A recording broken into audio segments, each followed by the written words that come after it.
नमस्कार मैत्रिणींनो, स्वागत आहे तुमचं माझ्या यूट्यूब चॅनलवरती। मी ज्योती। आणि असं म्हणतात की ज्या त्या सीझनमध्ये जे ते फळ खावं म्हणजे ते अंगी लागतं।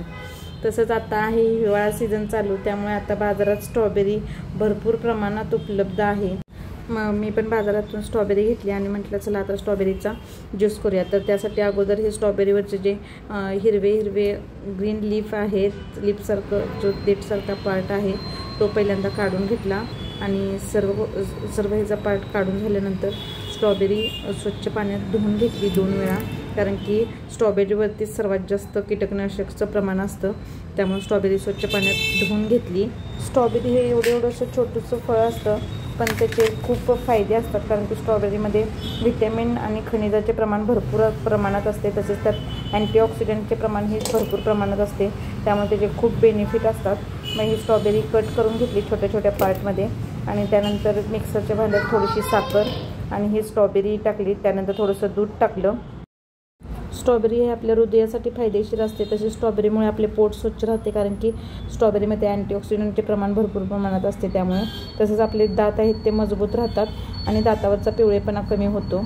आपल्या हाडेसुद्धा मजबूत राहतात, कारण की त्यात मॅग्नेशियम आणि कॅल्शियम पण असते। तसेच रोगप्रतिकारक शक्ती वाढते, कारण की त्यात व्हिटॅमिन सी असते आणि त्वचासुद्धा चमकदार होते व्हिटॅमिन सी आणि अँटीऑक्सिडंटमुळे। तर आयुष त्याच्या मित्रांना घेऊन आला होता सगळ्यांना, चला आमची मम्मा स्ट्रॉबेरीचा ज्यूस बनवते, तुम्हाला पण देतो म्हणून। आणि हे सगळेजण इथं आले होते। 1 नंबरचा शिव आहे, आयुष आणि आर्या।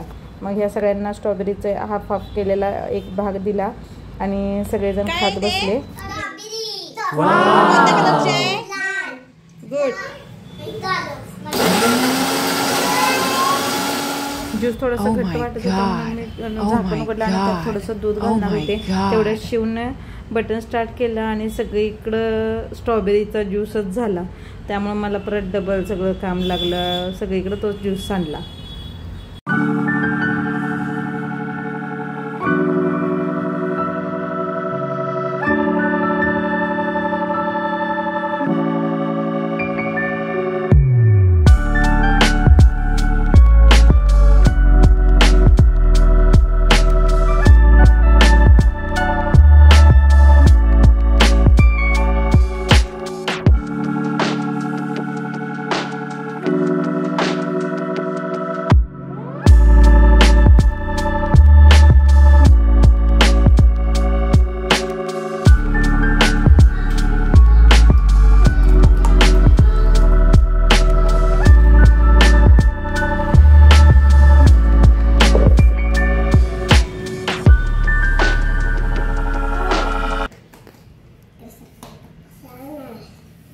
आणि मिक्सर कोण चालू केलं तर शिव?